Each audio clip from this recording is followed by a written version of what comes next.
of a particular book.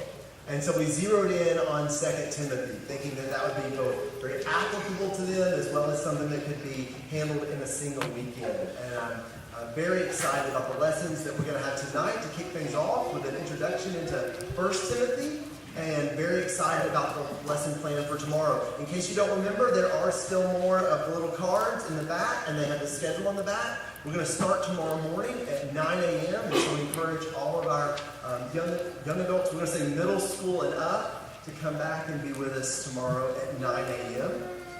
Tonight, the order of worship is that Brother Ryan Poe is going to lead us in our singing. We'll have 2 songs and then a prayer. Brother Craig is going to lead us in our opening prayer. Then we'll have 1 more song before Brother Scott brings us the lesson. And then we have also visiting with us Matt Ness. And Matt Ness is going to lead us in our closing prayer. So I've been looking forward to meeting Scott. Ever since we got here, multiple of you have come up to me and said, you need to hear this series of lessons that Scott Smelser does on the family. And I guess that was y'all looking at us saying, you're blowing it with your kids. But you're kind of saying to us, you've got to hear these lessons. And so I started listening to Scott's lessons about the family, and I'm not done with them yet because they were so challenging. I would listen to part of it, and I would go home and I would tell Tracy, we have to improve in this area. And we'd listen to a little bit more. So I know that if the lessons this weekend are anything like the lessons that we've heard from Scott in the past, that we are very much going to be blessed with his depth of study as well as his experience. And so we'll start with our 2 songs with Brother Ryan, and then we'll have our opening prayer.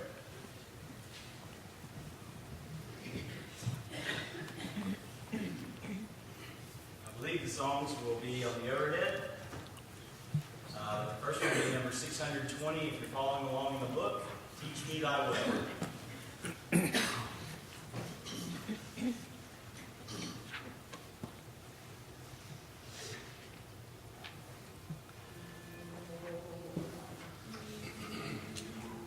Teach me thy way, O Lord, teach me thy way.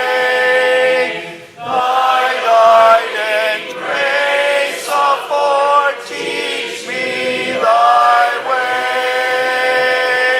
Help me to walk aright, for by faith lest by sight. Lead me with heavenly light, teach me thy way. When I am sad at heart, teach me thy way. When earthly joys depart, teach me thy way. In hours of loneliness, in times of dire distress, in failure or success, teach me thy way. When doubts and fears arise, teach me thy way. When storms o'erspread the skies, teach me thy way. Shine through the cloud and rain, through sorrow, toil, and pain. Make thou my pathway plain, teach me thy way. Long as my life shall last, teach me thy way. Where'er my lot be cast, teach me thy way. Until the race is won, until the journey's done, until the crown is won, teach me thy way. Actually, 244. 244. Hold to God's unchanging hand.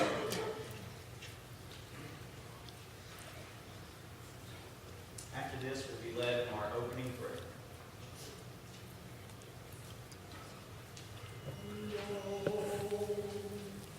Time is filled with swift transition. Not of earth on who can stand. Build your hopes on things eternal. Hold to God's unchanging hand. Hold to his hand, to God's unchanging hand. Hold to his hand, to God's unchanging hand. Build your hopes on things eternal. Hold to God's unchanging hand. Trust in him who will not leave you. Whatsoever years may bring, if by earthly friends forsaken, still more closely to him cling. Hold to his hand, to God's unchanging hand. Hold to his hand, to God's unchanging hand. Build your hopes on things eternal. Hold to God's unchanging hand. When your journey is completed, if to God you have been true, fair and bright and home of glory, your enraptured soul will view. Hold to his hand, to God's unchanging hand. Hold to his hand, to God's unchanging hand. Build your hopes on things eternal. Hold to God's unchanging hand.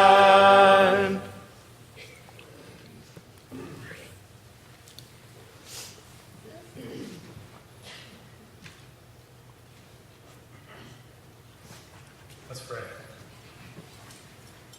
Dear God, you are a truly awesome God, and you have blessed us so greatly. And we are blessed now that we can be able to come together tonight at the end of this beautiful day that you have given us, and that we can be here with each other to be able to learn and worship you.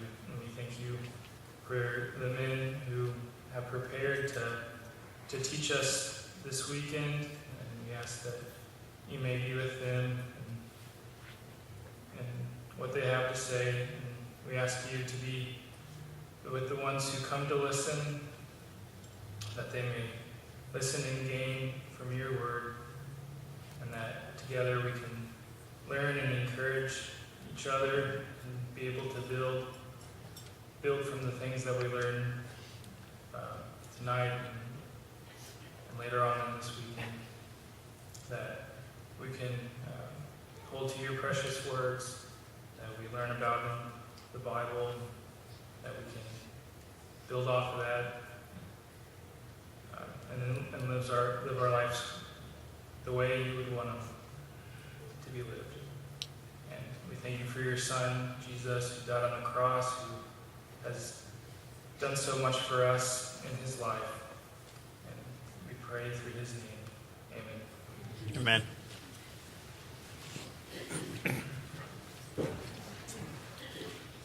I ask you to stand as we sing this last song before Brother Smelser brings us the lesson tonight. 187, God of grace and God of glory.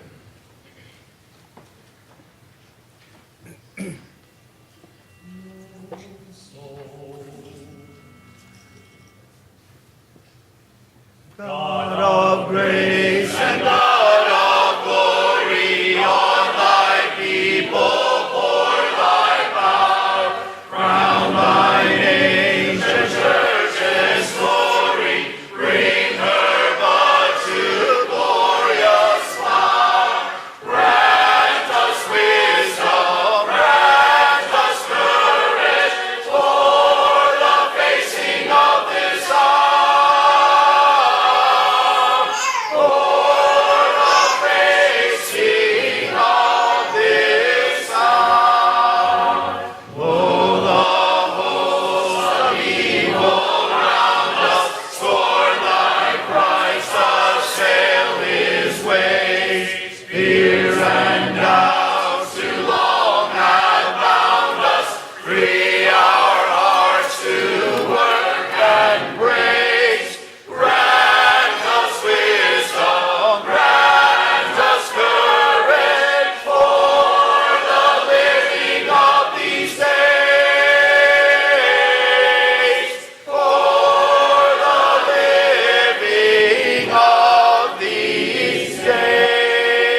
a pleasure to be here with you this evening.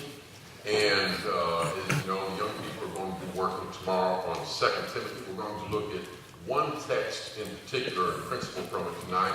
But we're also going to do just a brief overview of the book. There's a lot of introductory material we won't bring out tonight, but the different speakers tomorrow will be able to go into that in more detail. And after that brief overview, then we're going to go in and focus on one single principle out of the book, and it's where in 2 Timothy it says, flee youthful lusts. So you have Paul writing to Timothy, and let's first notice a few contrasts. Paul is, of course, older, and Timothy is younger. Paul is the son of a Pharisee. Timothy, his mother, is Jewish, but he is the son of a Greek.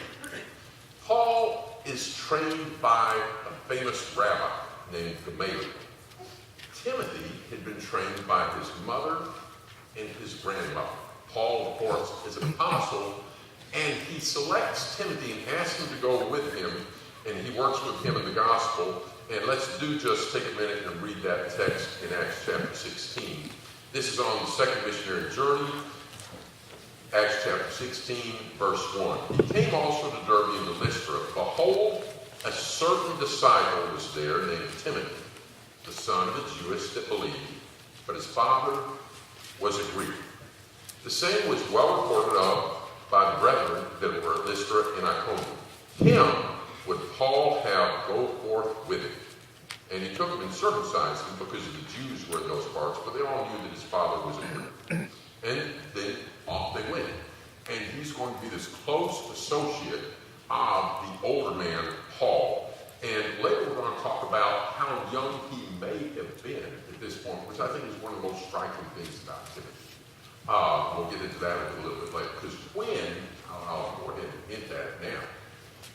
In the epistles to Timothy, when it refers to him as being a youth, that's much later than when he meets him, so he's younger at this time. Paul, we can tell from a number of things, he's a very bold and intense person in his personality. It doesn't mean he was never discouraged. He never meant that he was never somewhere in fear and trembling. He says that. But you see that in his personality. Timothy may have been less so. He's going to tell Timothy, don't let anybody despise your youth. He's going to tell the Corinthians, don't despise him. He's going to talk to Timothy about fear and such. They probably had some slightly, or maybe more than slightly, different personalities. But they're both good men working in the gospel. Real quickly, in chapter 1, it's Paul, the address, Paul to Timothy, and then he refers to Timothy's faith, his mother, his grandmother, the gift that was in him through the laying on of Paul's hands, and his duty in the gospel. Then Paul starts talking about what's been going on with him, and he tells Timothy, don't be ashamed of it. Paul is apparently at this point in a second imprisonment at Rome. So after the third missionary journey, he'd gone to Jerusalem. Within about 2 weeks, he's been arrested. He ends up spending a couple of years in prison in Caesarea, appeals to Caesar, goes to Rome, and apparently is released at some point, but rearrested, and then he will end up being martyred after this. This is in this last period. And in the second part of chapter 1, he refers to people, and again in chapter 4, who had been kind of ashamed of him and his followers. Now, why would somebody do that? Stop and think for a minute. Can you remember somebody who got ashamed of Jesus once he was arrested? Remember the night Jesus was betrayed? Peter, who loved the Lord, who had been willing to die for him, but on the terms that he was thinking of, and then didn't understand when Jesus gave up and let the bad guys win. He went and he followed after to see what was going to happen. And Jesus has been captured. The bad guys are winning. And they're in there, and the maidservant says, you were one of them. What does Peter do? He's a coward. He's ashamed. I don't know. Somebody else, yeah, you were with me. No, not me. Well, some brethren have been scared and ashamed about Paul, and he's reminding Timothy, don't do that.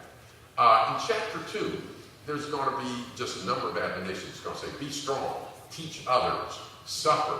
He's going to give some illustrations of how Timothy needs to keep his focus from being a soldier, an athlete, a farmer, etc. Consider what I'm saying. Remember what you need to remember and endure things. And then he's going to tell him to be careful about how he handles the word and to tell other people, have them not getting off into kind of strife that they would sometimes get into and such. And there's this very specific warning about the Gnostics. We'll talk some later about what the Gnostics were. First Timothy has a lot to do with them.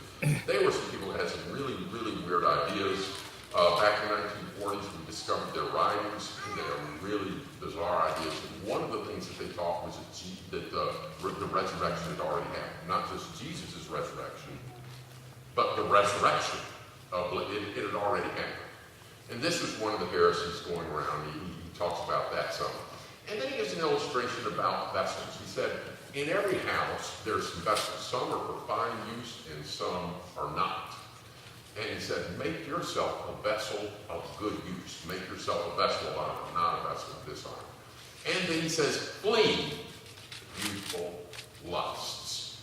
And then he ends with saying in chapter 2, saying, teach people, but don't just get involved in strife. And then last, coming up here in chapter 3, he's going to say there's going to be a lot of problems. It's going to not only get bad, it's going to get worse. And the solution, he points him to Scripture. That's where you need to find correction. That's where you need to find instruction, etc. The last chapter of the book, he tells Timothy, preach the word. The time's going to come when they're not going to want to listen to sound bite. They're going to want to hear what they want to hear. They're going to find people to tell them fables and different things. He's telling Timothy, you keep preaching the word. And then he says, you fulfill your ministry. And I've seen the transfer. I made a mistake there somehow on that word. But you fulfill your ministry, and my race is finished. I'm coming up to the end here. And there's some very interesting findings. So that's just in a brief nutshell, kind of what's going on in 2 Timothy. So just reviewing it real quick. There's your chapter 1. There's your chapter 2.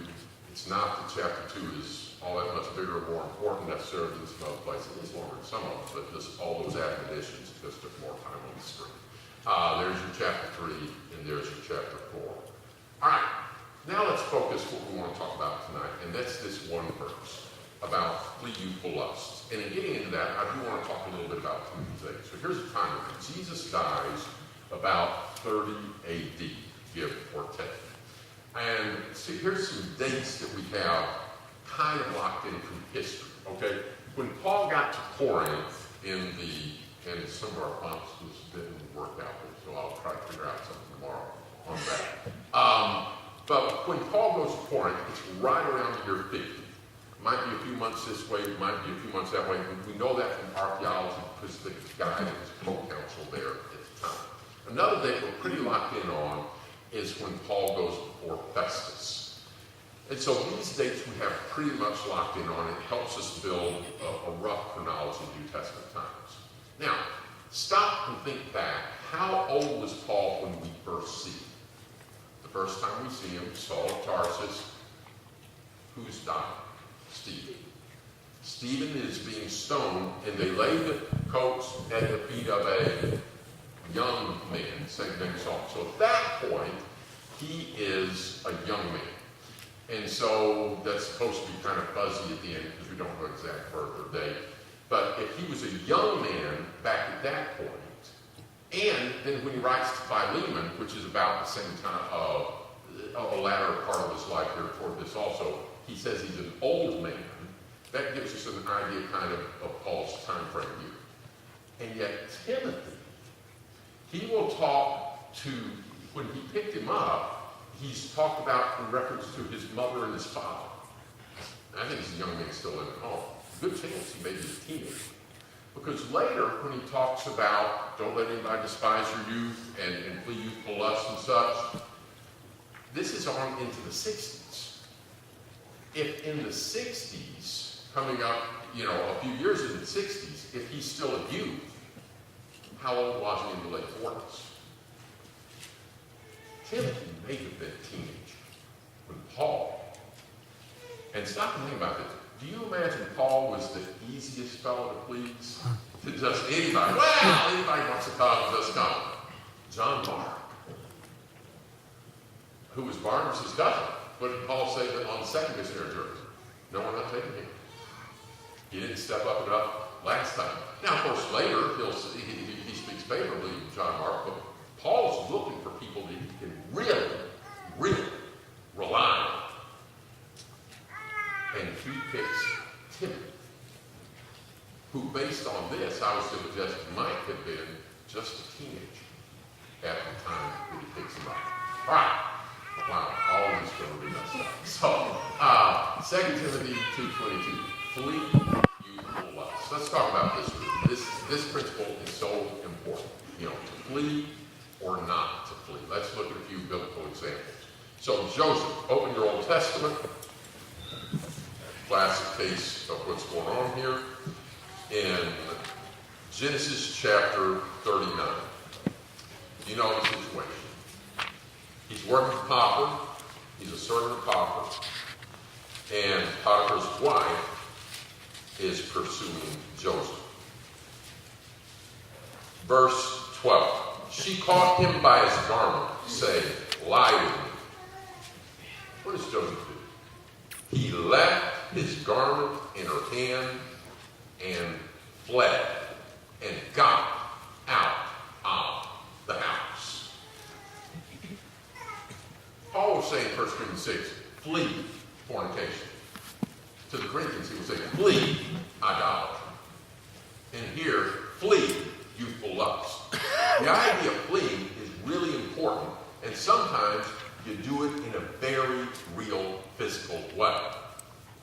What does Timothy do? Now, Joseph. Joseph's a young man. He's not married, and here's a woman interested in him. Is that flattering to a young man? What does he do when she grabs hold of him? He doesn't say, well, let's sit here and hold hands. Let's cuddle. Let's talk about your feelings for me and why maybe we shouldn't pursue. No, that's not the thing to do. You know what the thing to do was? Flee! And that's what he did. And got out of the house. Over in Proverbs chapter 5, there's a lot of warning against the adulterous woman. It says, don't go near her door. Lots of times we get into sin because we're not fleeing sin. We're like kind of interested in that. I don't want to complete. It's kind of like if you are, raise your hand if you've ever seen Niagara Falls. Anybody here? Right. Now, that's pretty powerful. Up over here on the right, if you're on the Canadian side, there's a river. Now let's imagine you're in the river, the Niagara River. If you're far enough away, I'm sure you can swim, be in a boat, whatever, if you are a long way away. But imagine how foolish it would be if you're in a boat on the Niagara River and somebody says, hey, Niagara Falls is just a few miles down that way. And you decide you want to get a little closer and see what it looks like. And so you're coming along in the boat, and somebody says, this is not a good idea. Oh, we're not going to go over the fall. We just want to get a little better look. Want to see what, I think I can hear it. Is that it up there? You can see what's about to happen. The thing to do is you're getting close to Niagara Falls is not, and you're in the Niagara River, is not see how close you can get to it. What do you need to do? You need to get out of it. Flee. And that's what Joseph did. Job talks about, I made a covenant with my eyes not to look on me. Now, can you think of somebody who would have really benefited by this principle if they would have followed it at a certain point in their life? David. So, David, he's on the housetop, and he looks, and he sees a woman bathing. What should he have done right then? If it would have been Job, what was Job's covenant with his eyes? Not to look on a maid. So if it had been Job, he would have looked at, I don't need to look there. Right there. And then, what might be another good idea? Stay up here on the rooftop? Okay, I'm going to look over this way. I'm going to look over that way, maybe. No, it might be a good idea to just what? While she's out there, I'm not going to stay on the rooftop. I'm going to go do something else and get away from right here.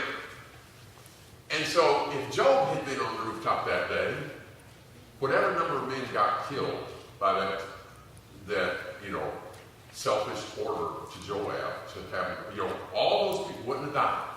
Whoever found out their dad got killed that day wouldn't have had to find that out. Whoever found out their son or daughter, their son got killed that day wouldn't have had to find it out. Whoever found out her husband got killed that day wouldn't have had to find out. Uriah would have been fine.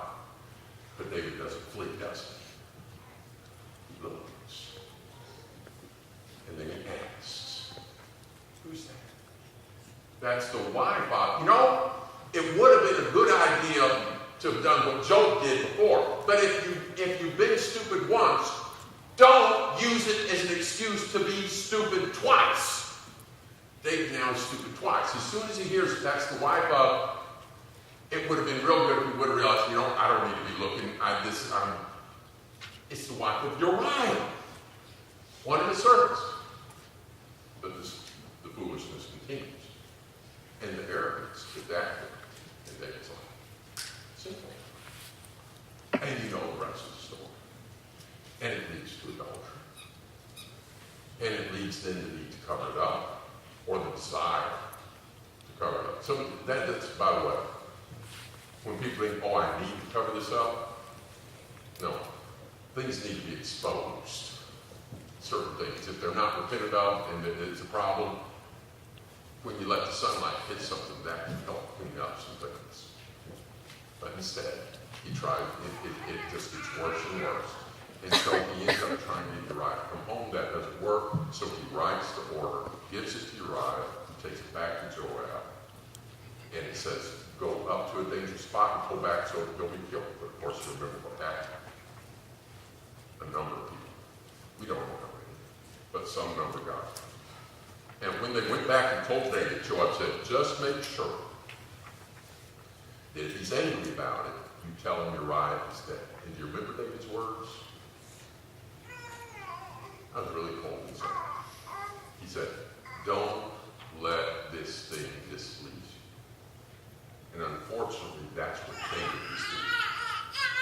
Don't let it bother you. He should let that bother you. And Nathan the prophet is going to help David have that arrogant spirit burst and be able to be of use to God again, because he's going to tell the story about the sheep and get his heart back into control so that he can be of use again. And it's going to require this to bother him. But on that day, his answer was what? Don't let it bother you. Don't let it displease you. And it all started with what? There was a brother in Alabama a few years ago. Some of you may know this story better than I do, but he was on death row, and I believe he was ultimately executed.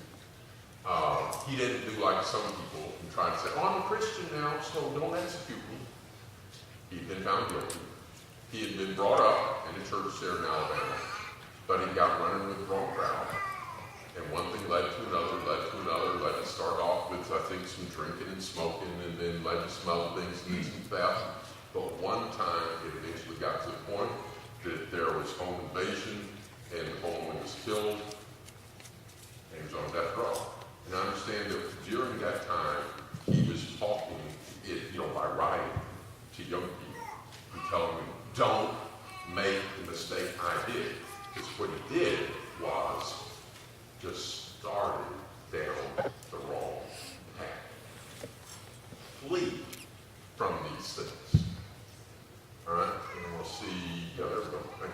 All right. So, let's talk a little bit about the Corinthians, too. We don't have time to go into this in any detail, but some of you are familiar with the fact that in 1 Corinthians 8, 9, and 10, Paul is responding to them because they want to be able to go to the idol temples and take part in feasts. Because they did that throughout their lives. They enjoyed that. There was good food there. It was part of their social life. They liked to do it. And so now they're looking for rationalization on why they can do it.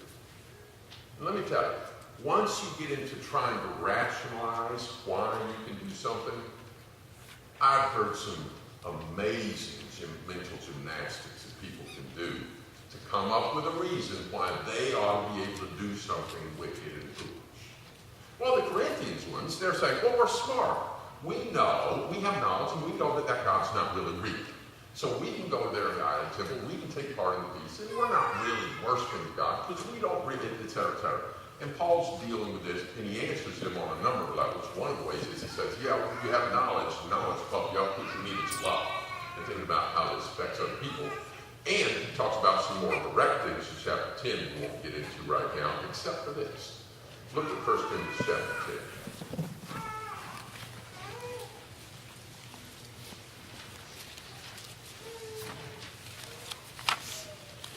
He says in verse 13, there's no temptation taken you.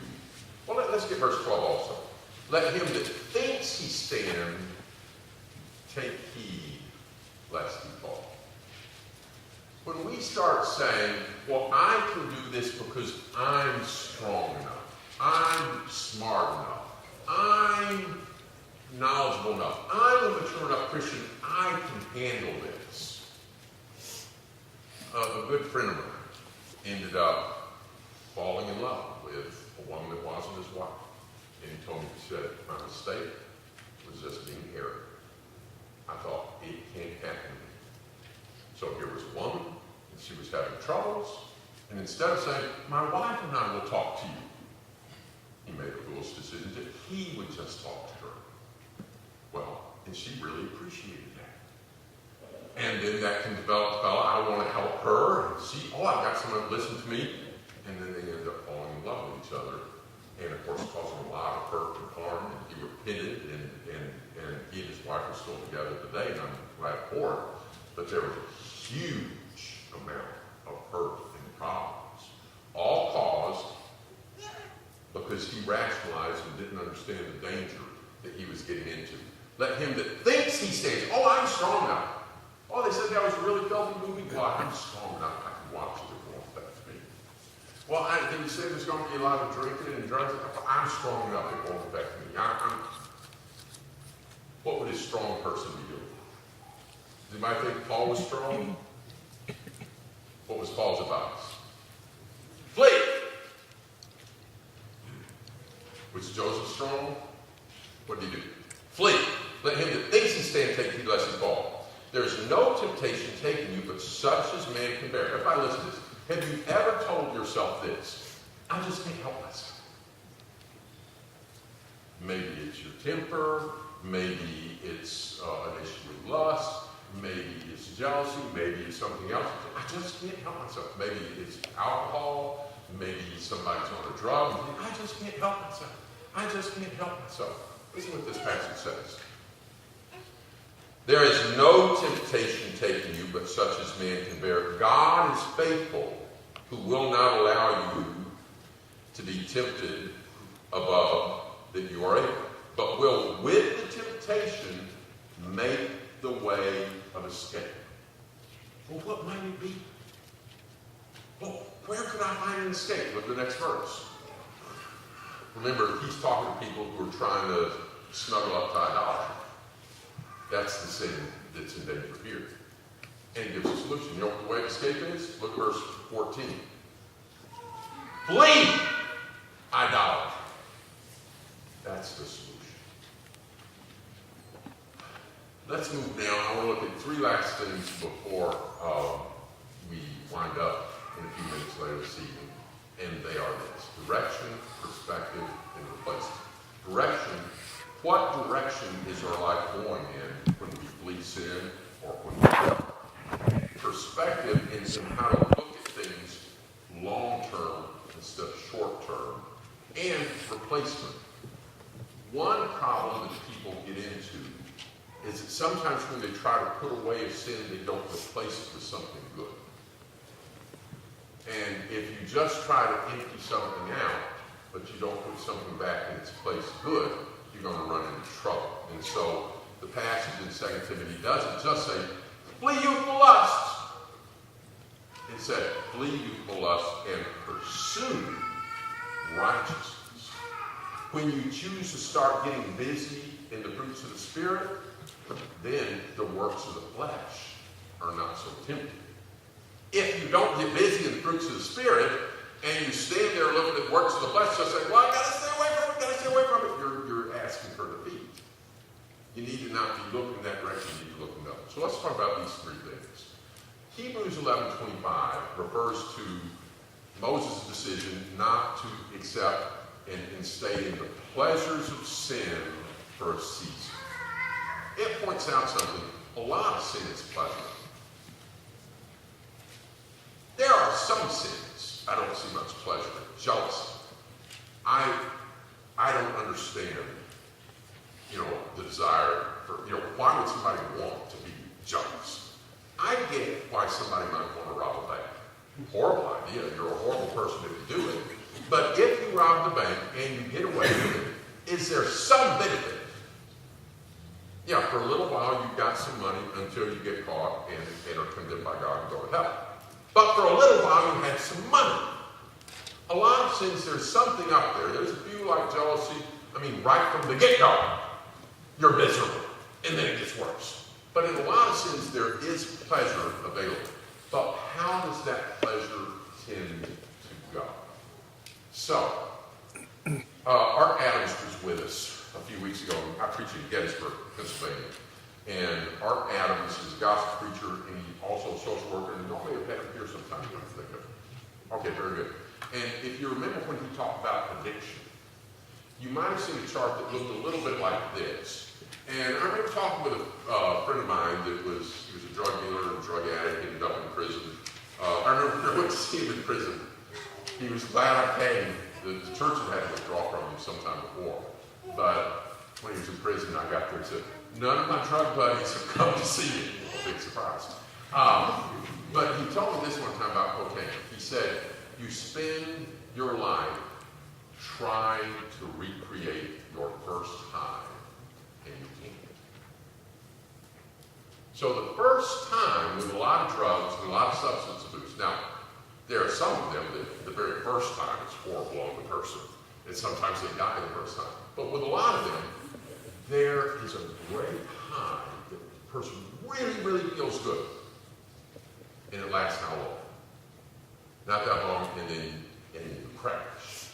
Or if you get drunk, you're getting a buzz, the person's starting to feel good, and the next morning you wake up, you got a hangover, you're throwing up, that kind of thing. It doesn't feel good now, but it felt good then. And Art said, because he deals with the drug addicts a lot, if you remember when he talked about this, he said they eventually, it appears like normal, and by taking the drug or the alcohol, you feel so much better than normal, but then you crash down, and then you go up, but not as high, and then, he said after a while, they're way down here. They come up some, but then they go down, and they say, I'm just trying to feel normal. So normal's gone.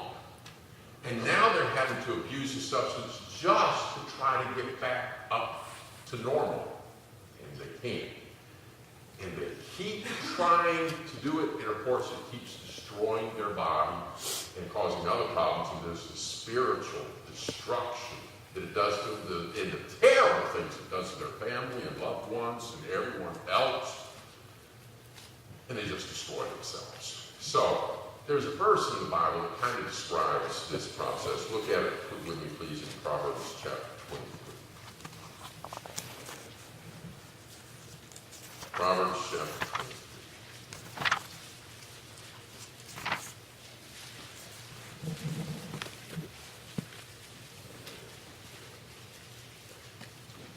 If you watch beer commercials, bourbon commercials, whiskey commercials, do they ever show you the wino or the drunk guy or the guy sitting in the drunk tank or the miserable guy at happy hour?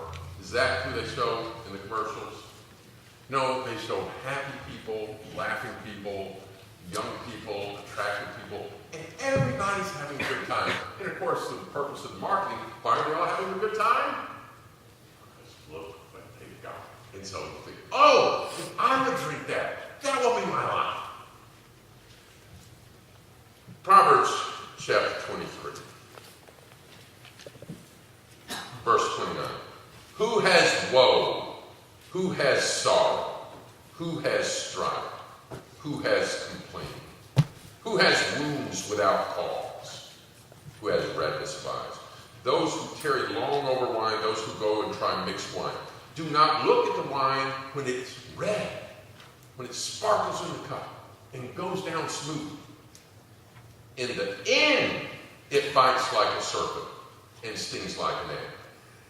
Your eyes will see strange things. Your heart will utter perverse things. You'll be like one who lies down in the midst of the sea, like one who lies on top of a mast. They struck me, you'll say, but I was not hurt. They beat me, I did not feel it. When shall I awake?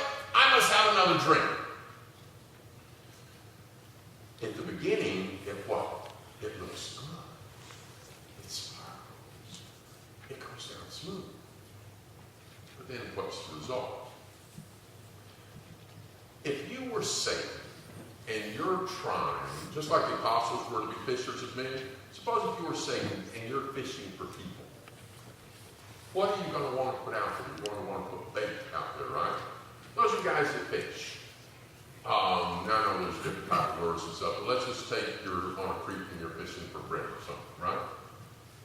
You just put a hook out there by itself. You tell all the brim, say, I want some supper. Anybody that bites this hook, I'm going to destroy you and eat you. No, you have to do what? You got to put something on there that's tasty to that fish.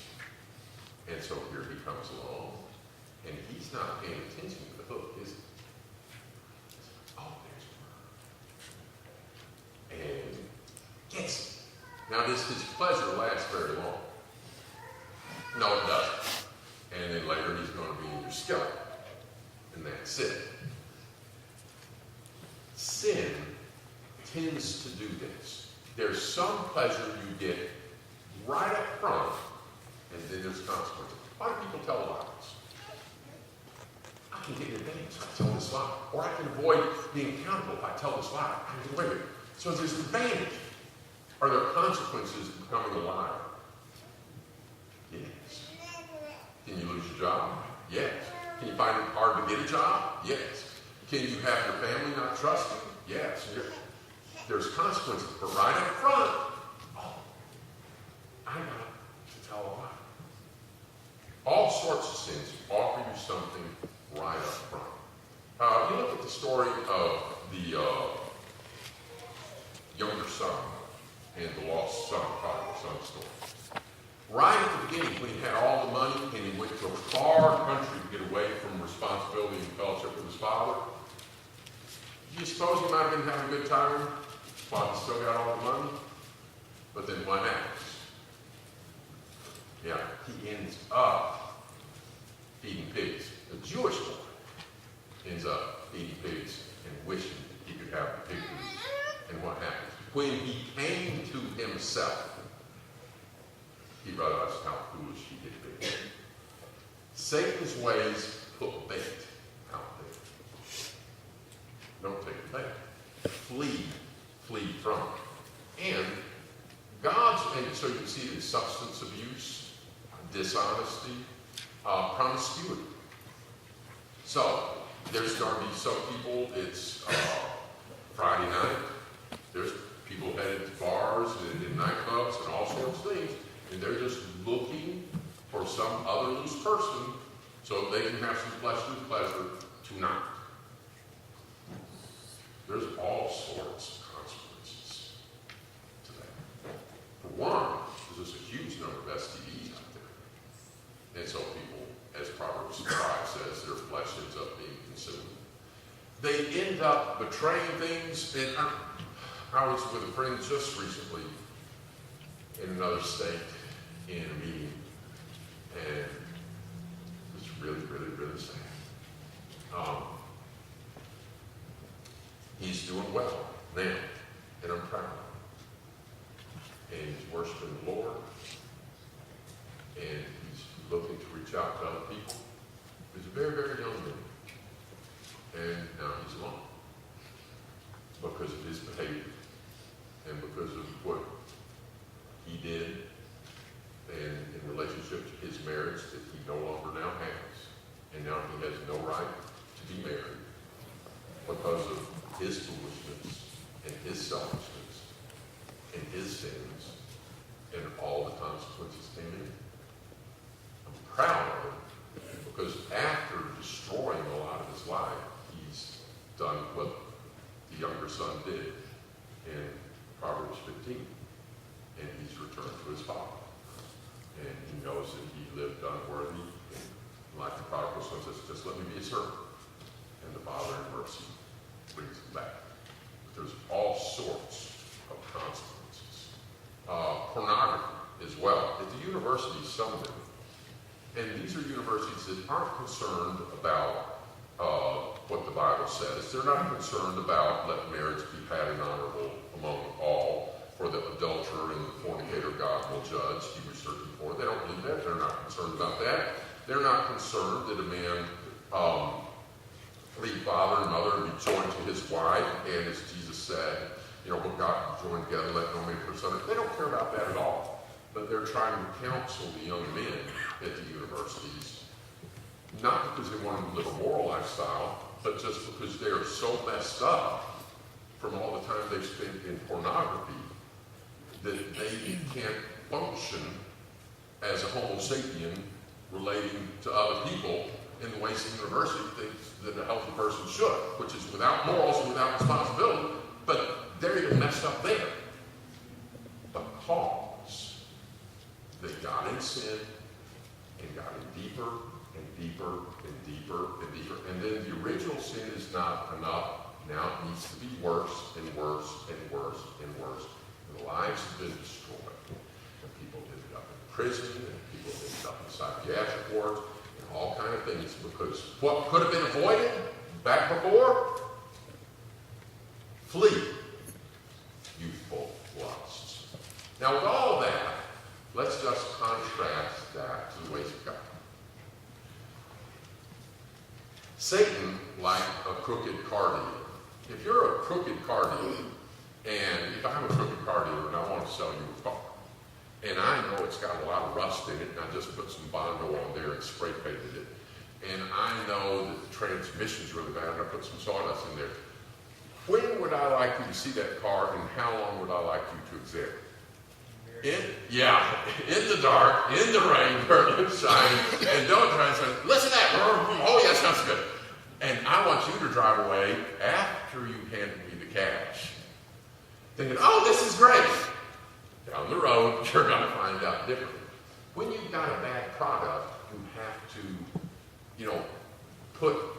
when you see the movie and they put the suitcase that's supposed to have $1 million in it, and it's all newspaper except the top, they never put the newspaper on the top and the few $100 bills on the bottom. The $100 bills are going to be on the top, and then all the fake stuff's underneath. Notice how God's ways are in contrast to that. Does God start with giving you the very best, and then it deteriorates? Let's think about it. Old covenant, new covenant. Which one's better? Hebrews. The old covenant came first, and what came later? The better. In Peter, we read about the milk of the word and the meat of the word. Which comes first? The milk, and then the meat. This body that is fearfully and wonderfully made, but the resurrected body will be what? Incorruptible and immortal, which comes first. Do you remember at the wedding of Cana? What they would do back then, you would give the better tasting stuff early, and then later, the cheap stuff that doesn't taste as good. Sometimes I've had, young people over for pizza, and I'll buy some nice pizzas.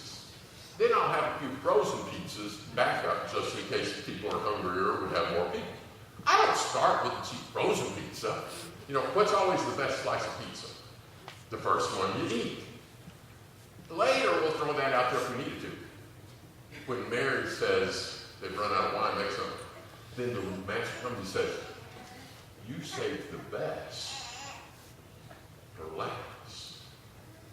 And notice how that's how things tend to work in God. Says, I don't make here just a permanent outline, not because good isn't always good, but just here reflecting that life does have ups and downs and sorrows and different things. But when a person applies God's principles, are they going to get more foolish, or are they going to get wiser as time goes by? Are they going to get weaker, or are they going to get stronger?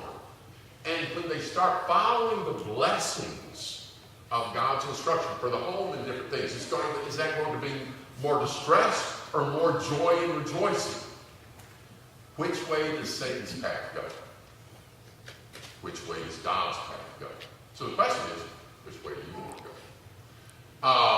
Last couple things here, and then I'll be done here in just a very few minutes. This is marshmallow test. Some of you are familiar with. There's been some recent research where people said, no, there's other things that come into play, like if you're brought up in a home where food is scarce, you learn to just take what's there. But in homes where there's enough stability, you don't have that type of problem, this really does tend to play out. And this was done originally back in the 60s. People have repeated it different times. What it is, you put some little kids, 4, 5, 6 years old, in a room, and you say, the researcher puts a marshmallow in front of them. And they say, I'm going to leave. When I come back, if the marshmallow's still there, I give you another one. And then they leave. And of course, the camera's running. And if you want to see some of these kids, you can look online and watch them. And some kids that have self-control, they just go away. And some kids are like, and all other things being equal, if there's not, that they live in a home where you never know when food's available and such, all other things being equal, I read one article years ago that said that on your emotional quotient, which measures your ability to make decisions emotionally, they said your success in life depends more on your EQ than your IQ. You can have a very smart IQ, but if you've got a low emotional, you can't delay gratification. Not you can't, but you won't. And you're foolish, you can make a mess of your life. I remember watching one time, I was at a friend's house, and they had a program about intervention.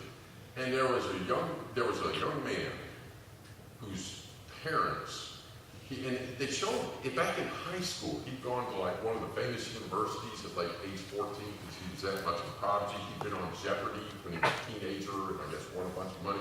He's brilliant.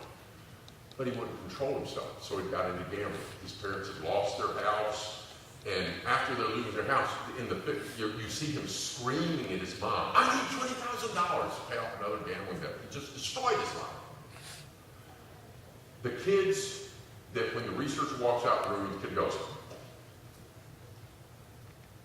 they heard that they could have two if they would wait. They don't care, they don't want to wait. What's going to happen to them when they get a credit card? What's going to happen to them when they go to the party and say, oh, you try this, you'll feel really great. You see all the things that are going to happen? But the children who realize, I could have one marshmallow now, but in 5 minutes, I could have two. They do better in school. They do better in life. You see how this relates to that last chart?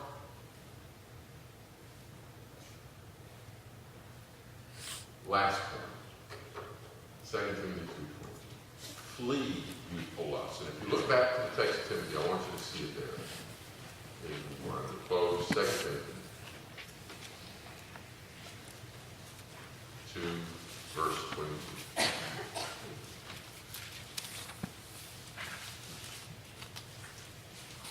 Flee youthful lusts and follow after righteousness, faith, love, peace, with them that call on the Lord out of a pure heart.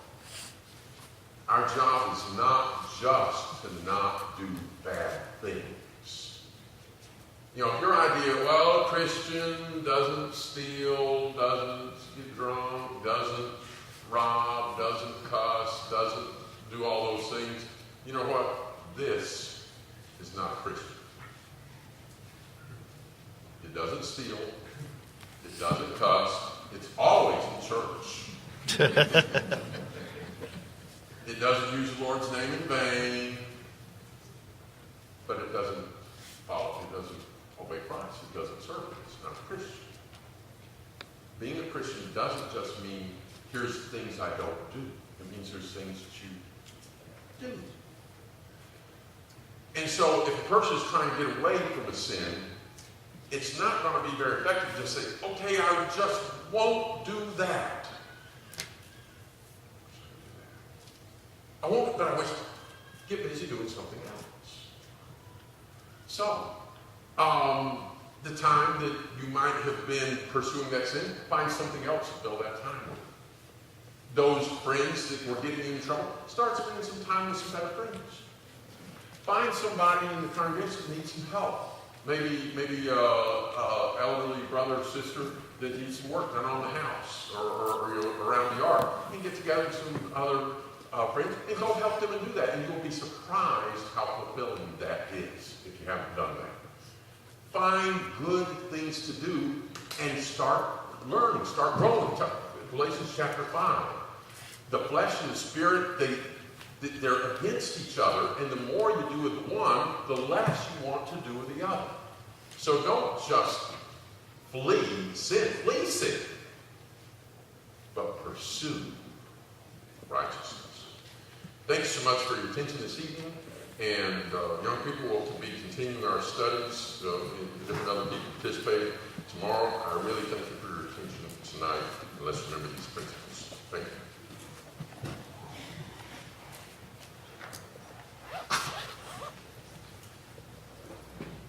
If you want to take a song book out and turn to 798. Let's sing this song. 798. And then Philip's going to get up and close us out. We'll sing all 3 verses in the chorus after the final. 798. Will not continue.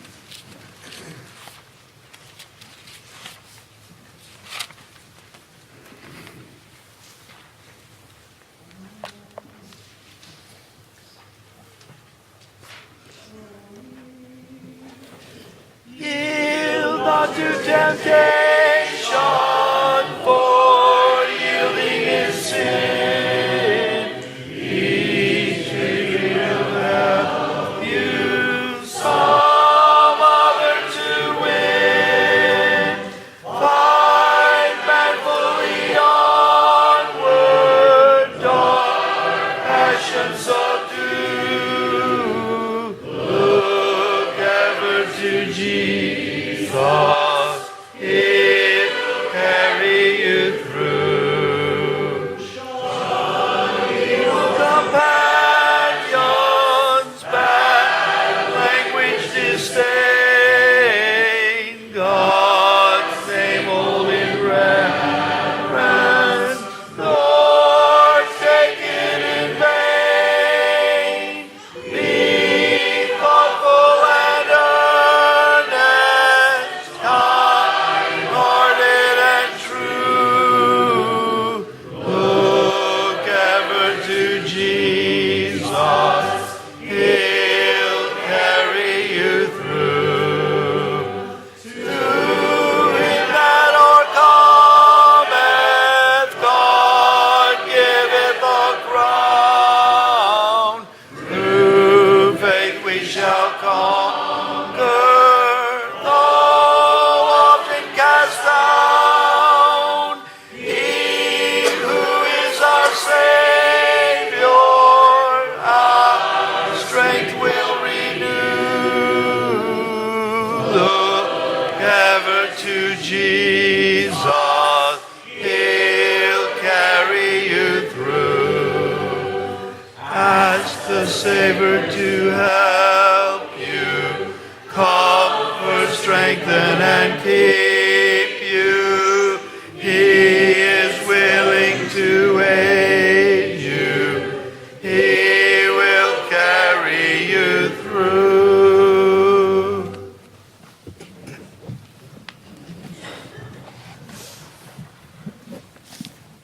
Well, as the chorus of that song suggests, we're to ask for help. And the end of the verse that we focused on so much tonight is to do these things with those who call on the Lord from a pure heart. And you've chosen well by being here tonight to be with those who are seeking the Lord and seeking Him with a pure heart. We hope that all of our young adults will be back tomorrow to continue with one another, seeking those things that truly are righteous in the eyes of God. Thank you so much for choosing to be with us. To all of our visitors, thank you. And we hope that you'll stick around and give us just a couple of minutes to get to greet you. Tomorrow, lunch will be provided. It'll be up at the Borlags. So just plan on being here and spending the day together in the study of God's Word. We're going to have Matt come forward and lead us in our closing prayer at this time.